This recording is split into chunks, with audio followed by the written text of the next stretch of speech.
연예인은 인기를 먹고 사는 직종이라는 걸 우린 모두 압니다. 그래서 그들은 성형을 하고 화장도 좀 세게 하고 옷도 화려하게 입어도 다들 그러려니 합니다. 그들은 TV에 나가면은 시청률에 목매고 영화를 찍으면은 관객 수를 신경 쓰고 삽니다. 근데 요즘엔 가만히 보면은 전 국민의 연예인화가 된 것 같아요.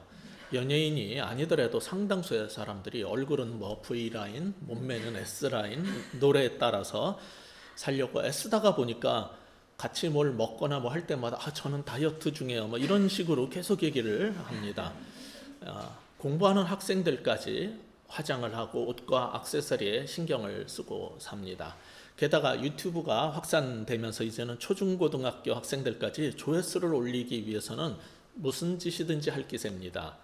부작용은 자기보다 조회수가 많이 나오면 은근히 샘나하고, 심한 경우는 이제 조회수가 너무 적으면 열등감에 빠져 허우적거리기도 한다는 겁니다.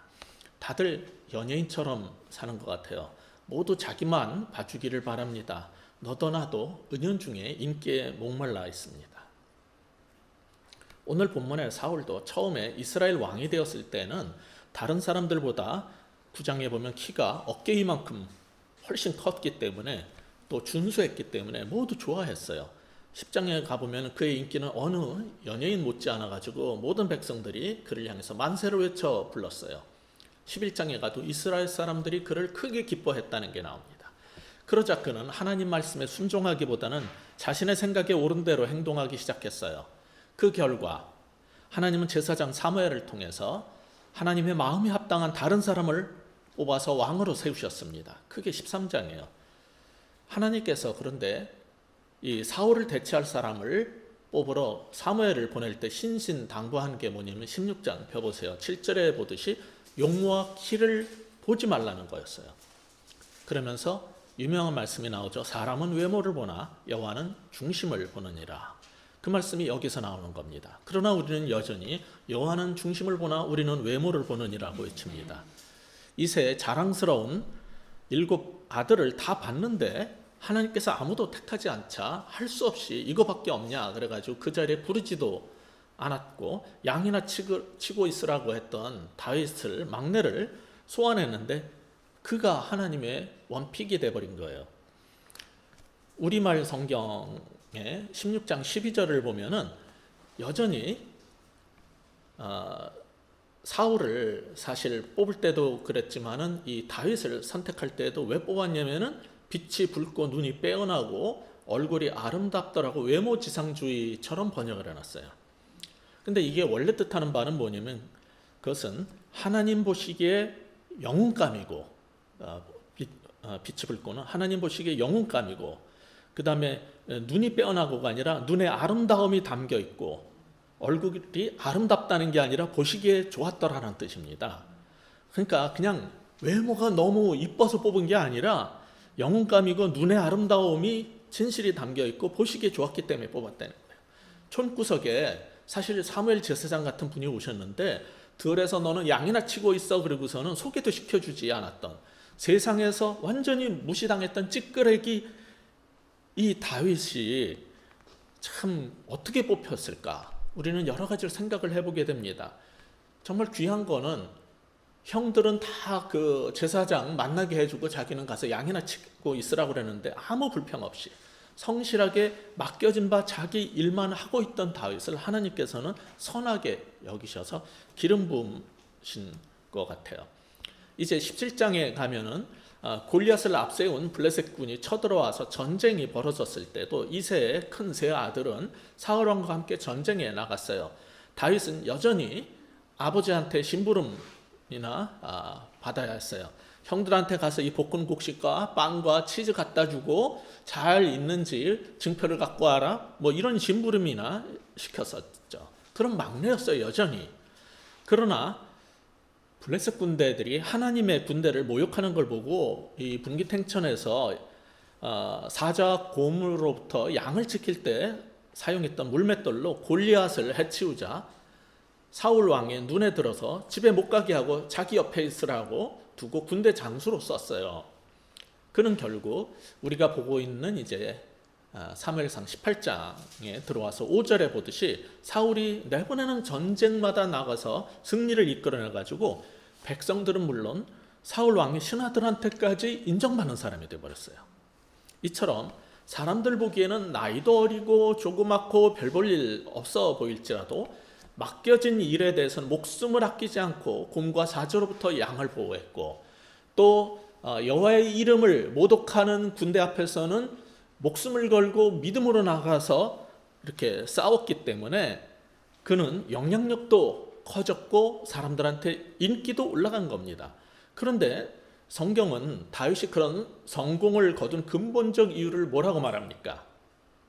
그가 골리앗처럼 기골이 장대하거나 사울처럼 키가 크고 준수하다라고 말하지 않아요. 큰 칼을 굉장히 잘 썼기 때문이라고 하지도 않습니다.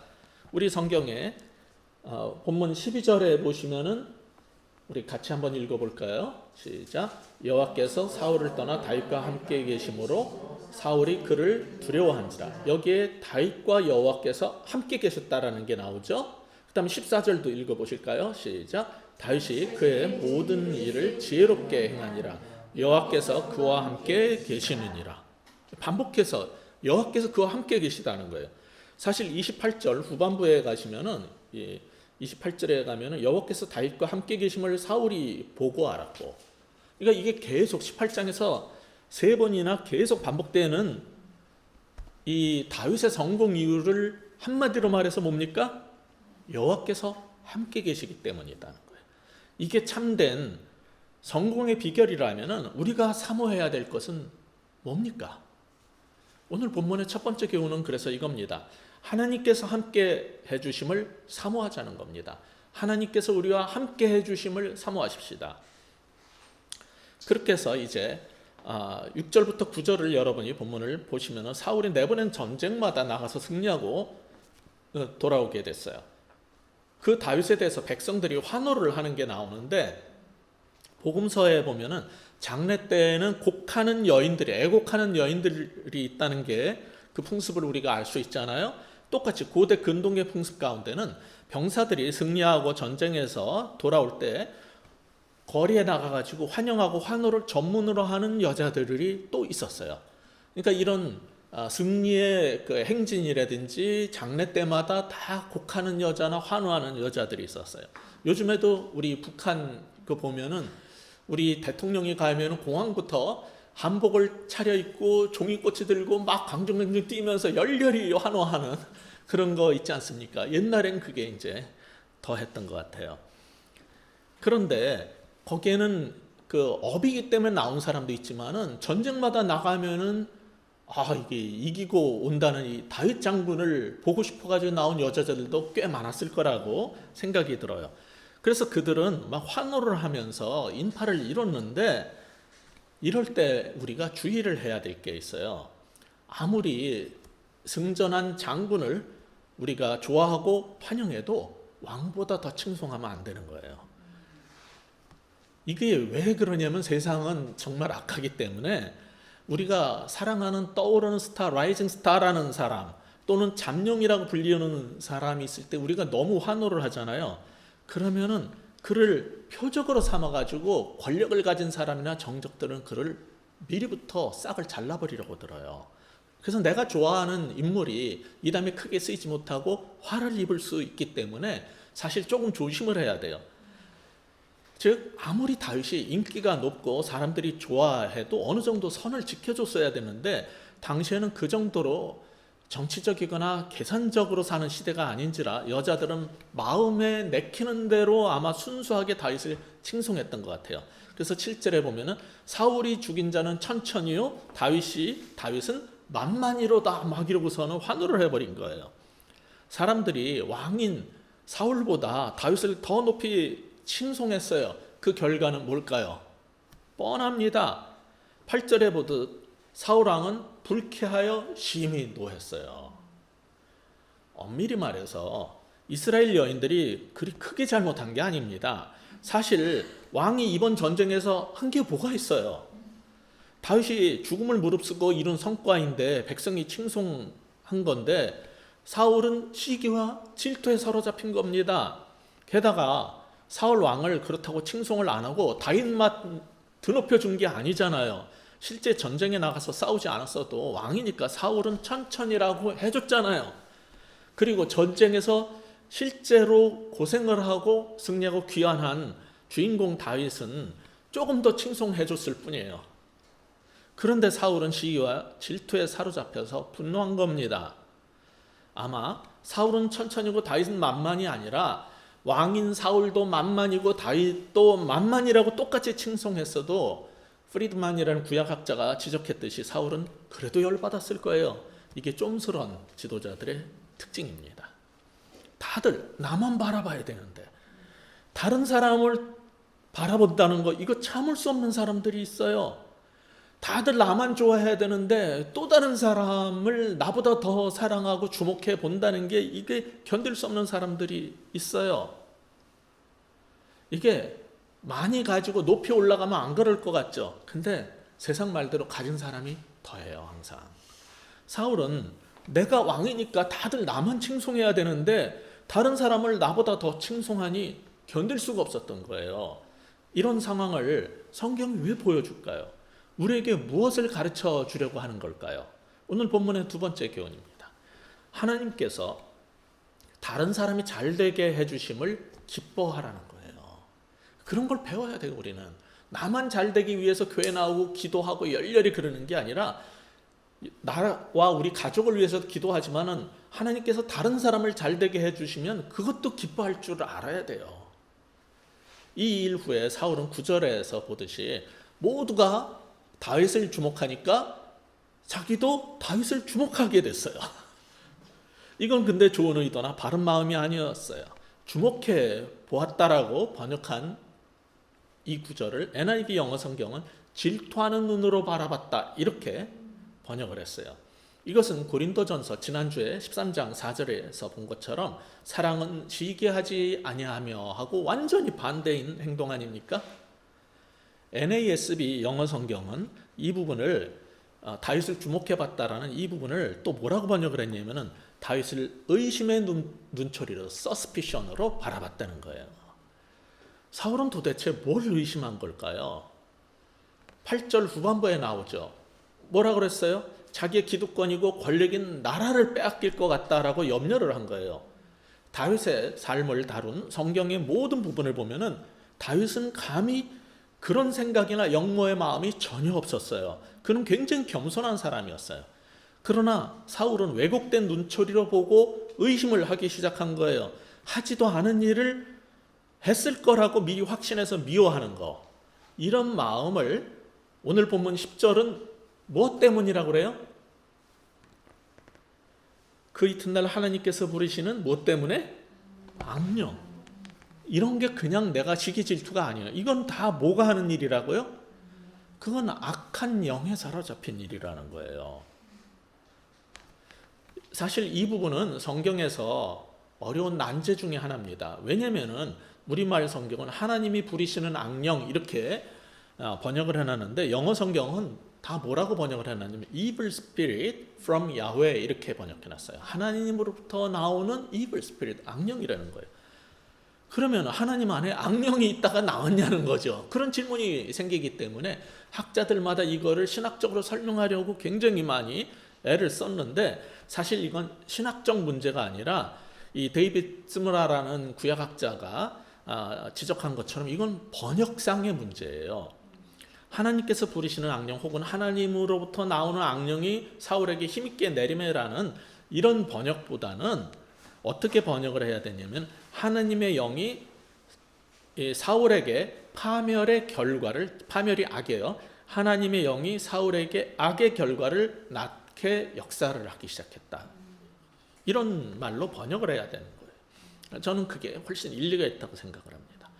모두 나만 보고 나만 사랑해야 되는데 다윗이 사람들의 다른 사람의 사랑을 받는 그 모습의 시기와 질투로 사로잡힌 사울은 이제 하나님의 영이 떠나가자 파멸의 길로 치닫게 되는 결과가 나아졌다라는 의미인 거예요. 이 구절이. 이 모든 것은 그런데 하나님의 섭리 가운데에서 다 벌어지는 일이라는 거죠. 우리도 때로 이런 식으로 행동하는 게 있지 않은지 자신을 돌아봐야 합니다. 멀쩡한 사람을 의혹의 눈초리로 보고 뭐 카더라 통신에 따르고 내가 보기에는 그 사람 분명히 뭐뭐 어떠했을 거야 라고 뒷담화를 하는 사람들이 있어요. 심지어 교회 안에도 그런 사람들이 있어요. 게다가 엉터리 언론이 한 줄 의혹을 제기를 하면 그거 받아쓰기 보도를 하면 하지도 않은 일도 그랬을 거라고 확신하고 증거가 있다고 물어뜯습니다. 그것은 악과 파멸로 이끄는 길입니다.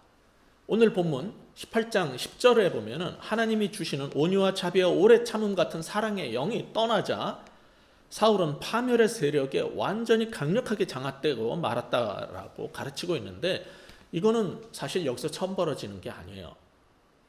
두 챕터 앞에 16장 14절에 가서 보시면은 사울에게 순전함이 사라지고 하나님께서 주의 종 사무엘을 통해서 주시는 말씀에 순종하지 않자 하나님께서 그를 버리시고 다윗에게 기름을 부었는데 그때 무슨 일이 벌어졌어요? 여호와의 영이 사울에게서 떠나고 그는 악, 즉 파멸의 세력에 사로잡히게 되었다는 게 16장에도 나와요. 그리고 18장에 지금 또 시기 질투하니까 그게 또 강화되는 거예요. 이게 반복되는 거예요. 이런 일을 다윗이 경험을 했어요. 그렇기 때문에 다윗이 후에 왕이 된 다음에 다윗도 범죄를 했었죠. 밧세바를 범했어요. 세상에 아무리 훌륭한 사람이라도 모든 삶에서 완벽한 사람은 없어요. 모두가 범죄하는 면이 있어요. 이 다윗은 이 간음만 했을 뿐 아니라 그 남편을 음모를 짜서 죽이기까지 했었어요. 그 일 때문에 고통받고 그러던 다윗이 시편 51편 10절에 보시면은 이렇게 기도하는 게 나옵니다. 하나님이여 내 속에 정한 마음을 창조하시고 내 안에 정직한 영을 새롭게 하소서. 나를 주 앞에서 쫓아내지 마시고 주의 성령을 내게 거두지 마소서. 12절에서 주의 구원의 즐거움을 내게 회복시켜 주시고 자원하는 심령을 주사 나를 붙드소서. 이렇게 기도했던 겁니다. 우리도 범죄하면은 회개하고 정한 마음으로 살려고 노력하고 하나님의 영의 충만을 사모해야 하지만 또 주변 사람이 들쑤실 때 흔들려서도 안 됩니다. 예를 들어서 요한복음 3장 26절에 보면 세례 요한에게 제자들이 몰려와 가지고 예수님이 세례를 베풀자 사람들이 그쪽으로 다 가고 있네요 라고 일렀어요.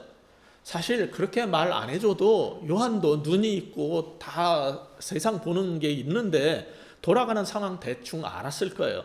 근데 꼭 와가지고 이런 식으로 마음을 뒤흔들어 놓는 사람들이 있어요. 이때 요한의 입에서 나온 말이 놀라운 거예요. 요한복음 3장 28절에 보면 이런 말을 해요. 내가 말한 바 나는 그리스도가 아니요 그의 앞에 보내심을 받은 자라고 한 것을 증언할 자는 너희니라. 신부를 취하는 자는 신랑이나 서서 신랑의 음성을 듣는 신부를 취하는 자는 신랑이나 서서 신랑의 음성을 듣는 친구가 크게 기뻐하나니 나는 이러한 기쁨으로 충만하노라. 이렇게 말한 거예요. 요즘에는 영화나 그런 데서 조연도 씬 스틸러라는 말로 불리고 싶은 세상이에요. 근데 지금까지 인기 끌던 사람이 팬들 앞에서 내가 주인공이 아니라 저분의 앞길을 예비하라고 보내심을 받은 나는 조연입니다 라고 말하는 게 쉬울 것 같아요? 이거 어려워요. 사람들한테 인기가 없으면 몰라. 사람들이 몰려서 인기가 있었는데 내가 주연이 아니라 저분이 주연이고 난 그의 앞길을 예비하러 온 조연일 뿐입니다. 이거 쉬운 말이 아니에요. 그러면서 세례 요한의 입에서 그 유명한 말씀이 나오는 거예요. 3장 30절에 보면 그는 흥하여야 하겠고 나는 쇠하여야 하리라. 이 놀라운 말씀이 그 대목에서 나온 거예요. 다시 오늘 본문으로 돌아가 봅시다. 그래도 왕인 사울보다 신하가 더 인기가 있으면 안 되는 거 아니냐라고 생각하는 사람들이 있을 수 있어요. 특히 나이 좀 있으시고 보수적인 분들은 더 그럴 거예요. 반대로 그러면 안 되죠. 열심히 일한 사람이 라이징 스타가 떠오르는 게 그냥 맞는 거죠. 이런 사람도 있겠지만 그런 말을 해도 사장인 자신보다 부하 직원이 더 주목을 받으면 기분 나빠하긴 똑같더라고요. 예수님 믿어도 그런 일이 없지는 않은 것 같아요. 교인들이 담임 목사인 자신보다 부목사나 전도사의 설교를 더 좋아하면 참을 수 없어 하는 사람들이 없지 않아요. 자, 전도사들도 그래서 어떤 말을 우리는 많이 듣고 있냐면 담임 목사보다 설교를 더 잘하면 잘린다, 이런 말이 있어요. 설교를 시킬 때 못하면은 욕먹지만은 너무 잘해도 안 된다는 거예요. 근데 담임 목사가 원체 설교를 못하면은 능력 있는 부교육자들은 너무 괴로워. 원래 노래를 잘하는 사람이 음치인 것처럼 노래를 하는 게 더 어려운 거예요. 그러니까 그런 교회에서 일하는 부교육자들은 너무 고통스럽다고 그러더라고요. 제가 한 25년인가 한 30여 년 전에 어떤 대형 교회에서 이제 부교육자 생활을 할 때였어요.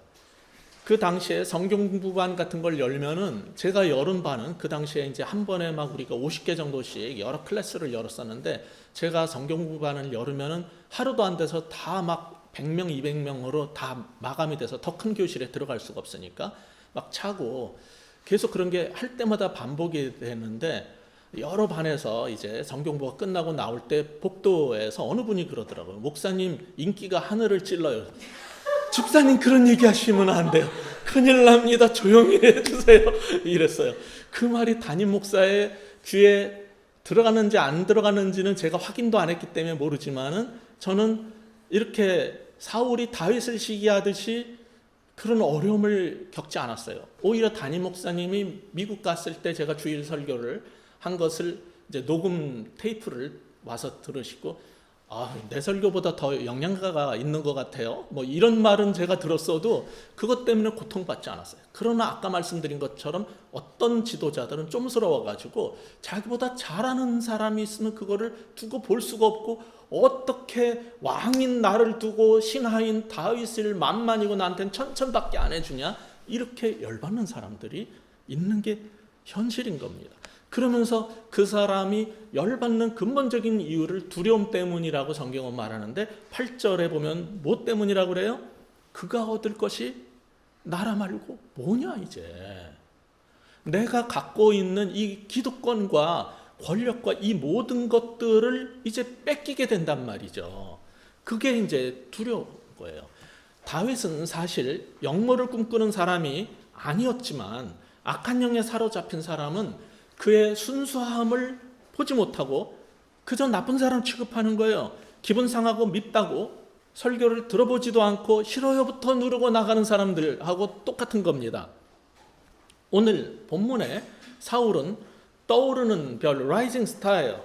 다윗이 그래서 백성들로부터 칭송을 받자 질투하고 화가 난 겁니다. 오직 모두 나만 바라봐야 되는데 사람들이 그를 칭송하니까 나도 특별히 그를 주목해 주겠다, 그런 거 아닙니까? 이것은 지난주에 우리가 본 것처럼 사랑은 시기하고 화를 내지 않고 자기의 유익을 구하지 않는다라는 특성하고 완전히 다른 겁니다. 사랑의 영인 하나님의 성령이 떠나자 성경이 말하는 사랑과 정반대의 모습으로 불쾌하여 심히 노하고 다윗을 주목해 보기 시작한 겁니다. 이처럼 불순종하고 악한 사울에게서 하나님의 영이 떠나시자 사울은 계속 분노하고 시기 질투를 하게 됐고 10절 상반부에서 보듯이 어떤 일이 생겼어요? 악령이 더 강하게 역사하기 시작했고 그 결과는 10절 중반부에서 보는 것처럼 집안에서 정신없이 떠들어대는 증상까지 보이게 됐어요. 이게 뭡니까? 오늘 정신과에서 본다면은 망상에 사로잡혀서 이제 헛소리를 하는 증상일 겁니다. 그게 다가 아니에요. 사울은 결국 11절에서 보듯이 다윗에게 창을 던져서 2번이나 죽이려고 했어요. 이런 반복된 행동은 사울의 그런 행동이 일시적 분노로 인한 충동으로 인한 게 아니라 근원적으로 잘못된 모습임을 강조한 겁니다. 이게 바로 사랑의 영이 물러나고 소위 악한 영에 사로잡힌 사람들의 모습인 겁니다. 다윗에 대한 시기, 질투심과 미움으로 직접 죽이기를 시도하다가 실패한 사울은 오늘 본문에 뒤져 17절에 보시면 자기 큰딸을 주겠다는 미끼로 블레셋 사람과의 전투에 내보내가지고 죽게 만드는 음모까지 쓰게 됩니다. 악의 화신으로 점점 변해가는 거예요. 이 정적에 대한 미움으로 모략을 짜내기 위해서 애를 쓰고 모여가지고 술수를 쓰는 이런 악한 행위는 하나님의 영을 받은 사람들은 할 수 없는 일이에요. 지난 몇 년간 우리나라를 돌아봐도 그렇습니다. 항상 옛날부터 정치적으로 자신의 앞길을 막는 것으로 보이는 사람, 상대 진영의 그 잠룡이라고 불리는 사람들이 있으면 하나씩 미리 밟아놓기 위해 가지고 정계, 언론계, 사법계가 항상 합작 모략을 해가지고 그 사람의 앞길과 집안을 다 거덜내는 모습을 보면서 사람들이 굉장히 질려했어요. 우리 그리스도인들은 내가 싫어하는 사람, 나랑 생각이 다른 사람이 있더라도 짓밟으려는 모략에는 동조하면 안 되는 겁니다. 이거는 하나님의 영을 받은 사람이 해서는 안 되는 행동들이에요. 우리는 이번 주에 큰 두 가지 장례를 보게 됐어요. 하나는 박원순 서울시장, 또 하나는 우리나라 최초의 사성 장군이었던 이 백선엽의 이 두 죽음을 봤어요. 이때 국민들이 반응하는 모습이 있어요. 저는 이게 너무 가슴이 아파요. 왜 이런 식으로밖에 반응하지 못할까? 정계에 있는 사람들뿐 아니라 교계에 있는 사람들뿐만 아니라 모든 국민들이 지금 둘로 나눴어요. 여러분 알아야 될 게 있어요. 사람이 죽으면은 일단 그 사람을 내가 좋아하는 사람이든지 미워하는 사람이든지 슬픈 일을 당했을 때는 함께 슬퍼해 줄 수 있어야 되는 겁니다. 그리고 그 사람의 공적과 치적이 있으면 그건 치적대로 인정을 하고 잘못된 부분이 있으면 적절한 때가 됐을 때 바른 방법으로 그 문제를 바로 잡으면 되는 거예요. 그런데 슬퍼해야 될 때 함께 슬퍼해주고 즐거워해야 될 때 함께 즐거워하는 것이 그리스도인의 자세인데 정치적인 이유만으로 내가 그 사람에 대해서 미움이 있고 싫다고 해가지고 우리가 쉽게 보이는 행동들이 과연 예수를 믿고 교회를 다니고 하나님을 안다는 사람들이 할 수 있는 하나님의 영에 사로잡힌 사람들이 할 수 있는 행동이냐? 저는 그렇게 생각하지 않아요. 문제는 오늘날 교회 다닌다는 사람들이 하나님의 영에 의해서 지배받기보다는 자신의 생각과 이 정치적 사조와 세상의 풍조에 의해서 더 장악되고 있다는 거예요. 지금 오늘 본문을 통해서 사울이 하는 행동들 이런 것들을 왜 이렇게 자세히 보여주냔 말이에요. 성경은 우리가 죄사함 받고 천당 가기 위해서만 준 게 아니에요. 이 땅에서 하나님 나라의 방법대로 우리의 삶을 하나님 나라의 삶으로 바꾸라는 거예요. 그래서 예수 믿는 사람들이 있기 때문에 세상이 달라져야 되는데 한국교회처럼 기독교라는 게 오직 죄사함 받고 천당 가는 것뿐이라면 한국교회가 세상에 아무런 영향력을 못 끼치고 본도 못 되고 이렇게 갈등 속에서 우리가 평화를 줄 수 있는 게 하나도 없단 말이에요. 한 교회를 다니면서도 정치적으로 두 가지로 나뉘는 사람들이 서로 말을 못하고 서로 다투고 싸우는 이런 교회를 언제까지 해야 되냔 말이죠. 이게 너무너무 안타까운 거예요. 근데 요번에도 보면은 어떤 사람은 자기가 아무리 싫어했던 사람이지만은 어떤 사람이 슬픔을 당하고 힘든 일을 당했을 때 그걸 그렇게 좋아하고 막 입가에 미소가 떠나지 않는 이런 모습을 보인다면은 이건 분명히 하나님의 영에 사로잡히지 않은 것뿐 아니라 이건 분명히 인간으로서 상식과 예의가 없는 행동이 되는 거예요. 여러분은 그런 사람 되지 마세요. 예수님을 믿어도 성향은 다를 수 있고 세상을 보는 시각은 다를 수 있어요. 그러나 적어도 사람이 상식이 있고 예의를 갖춰야 되는 거예요. 여러분이 예수 믿으면서 그런 존재로 세상에 인식되지 않아야 된다는 겁니다. 왜 교회에서는 이런 얘기를 두려워합니까? 왜 이런 얘기하는 걸 정치적이라고 합니까? 반대 사람들은 굉장히 지극히 정치적으로 행동하는데 목사가 이런 얘기를 제대로 성경적으로 가르치지 않으니까 예수 믿는 거하고 삶하고 완전히 분리된 방식이 돼버린 거예요. 성경이 지금 사울과 다윗의 삶을 통해서 이런 것들을 보여주면서 정말 사랑 말을 하는데 무엇이 성경이 말하는 사랑인가를 가르쳐줄 때 우리는 배워야 하는 거예요. 그러면은 우리 그리스도인들이 어떻게 살아야 됩니까? 이 힘든 세상 살고 전부 악에 바쳐서 사는 이 세상 속에서 평화를 누리고 사랑으로 행하기 위해서는 어떻게 해야 됩니까? 불교는 우리한테 자꾸 마음을 비우래요. 그런데 불교의 수행 방식과 기독교가 근본적으로 다른 점이 무엇인지 아십니까? 예수님께서 마태복음 12장 43절 이하에서 말씀하셨듯이 악한 영을 내치고 깨끗이 청소하고 비워두면요, 나중에 더 악한 영 7을 데리고 들어와서 이전보다 형편이 더 나빠진다라고 말씀하셨어요. 그러므로 불교처럼 마음을 비우고 깨끗하게 하면 되는 게 아닙니다. 하나님의 영으로 우리 마음을 채워야 하는 겁니다. 그저 마음을 비운다고 해결되는 게 아니라 참된 해결책은 생명의 말씀, 거룩한 사랑의 영, 곧 하나님의 영으로 우리를 가득 채워야지 해결되는 것이지 마음을 비운다고 해결되는 게 아니에요. 그게 바로 불교와 기독교의 근본적인 차이라는 사실을 여러분은 아셔야 돼요. 하나님의 영이 떠나면 그 빈자리를 악한 영이 들어와서 채우게 되고 그 결과 악한 영에 사로잡힌 삶을 살게 된다는 게 지금 사울의 삶에서 이 사무엘상 18장에서 보여주는 모습인 것입니다. 이것을 빨리 깨닫고 회개하고 성령으로 충만되지 않으면 결국 자신이 파멸의 길로 들어서게 된다는 거예요. 악령에 사로잡힌 사울은 여기 본문에서 보는 이런 행동들을 점점 악화되게 하다가 20장 33절에 가면 결국 미워하는 다윗에게 호의적이라고 그 이유 때문에 큰아들 요나단마저 죽이려고 들게 됩니다. 이게 완전히 사울이 가족까지 다 파멸시키는 과정이에요. 그러므로 오늘 본문이 우리에게 주는 마지막 교훈, 우리가 조심해야 될 것 무엇입니까? 하나님의 영이 떠나 파멸의 길로 빠지지 않게 조심하라는 겁니다. 우리는 첫 번째 아까 얘기한 것처럼 하나님께서 함께 해주시는 그 사실에 대해서 가장 사모해야 될 거예요. 우리가 승리하고 우리가 이 땅에서 제대로 살 수 있는 길은 우리의 어떤 능력도 중요하고 재능도 중요하지만 하나님께서 함께 해주시느냐 아니냐라고 그랬어요.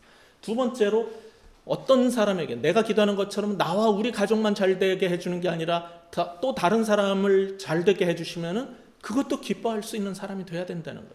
마지막으로 하나님의 영으로부터 내가 떠나서 나로부터 하나님의 영이 떠나서 파멸의 길 그 구덩이에 빠지지 않도록 우리는 조심해야 되는 겁니다.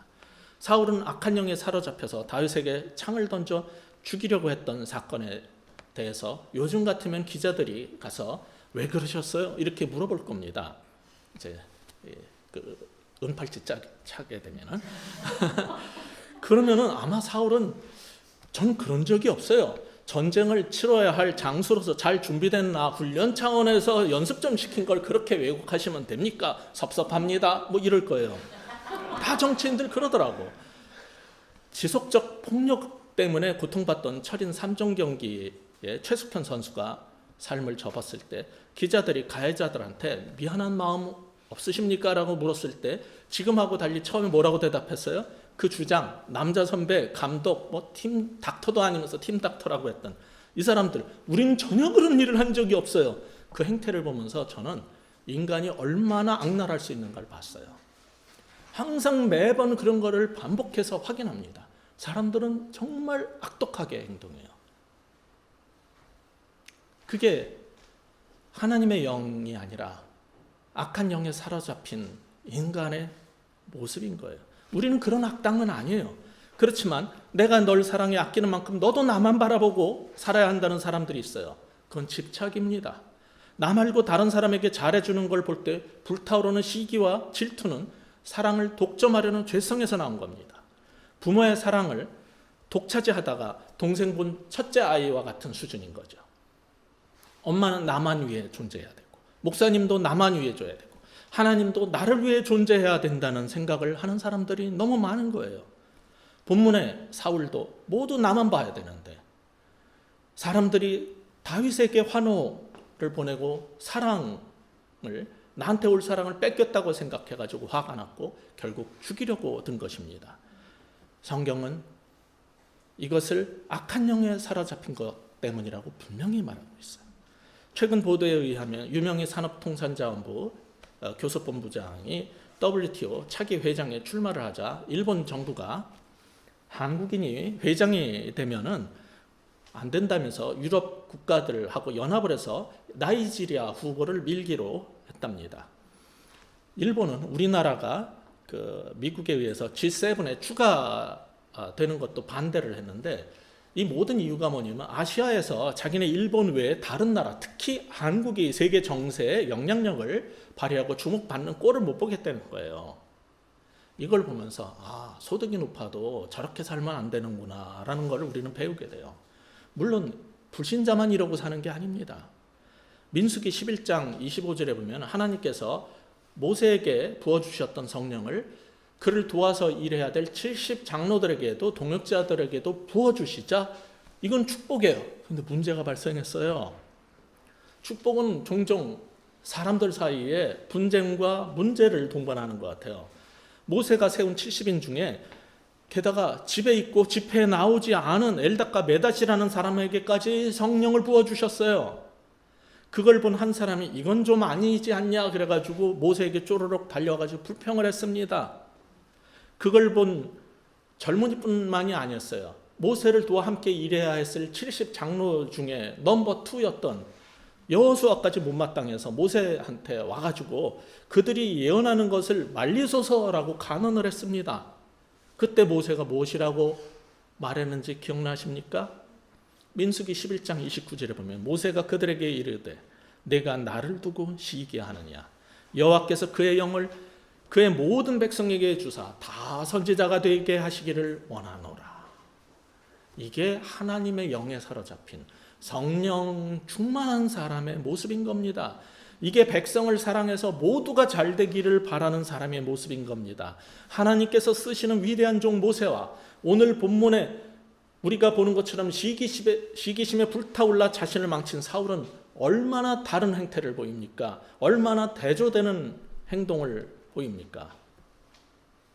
사랑이 뭐예요? 시기와 질투에 사로잡혀서 나만 바라보라고 하지 않는 겁니다. 한 걸음 더 나아가서 모두가 여호와의 영을 받아 선지자가 되어 잘 섬기면 감사한 것이지.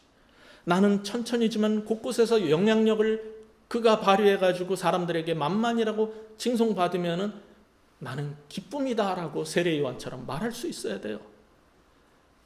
그는 흥하여야 되겠고 나는 쇠하여야 하리라. 이게 하나님의 사람의 모습인 것입니다. 그러므로 우리는 주 예수 그리스도의 자세를 배웠으면 좋겠어요. 요한복음 17장 6절에 보시면은 내가 아버지의 이름을 나타내었나이다 라는 말씀이 나와요.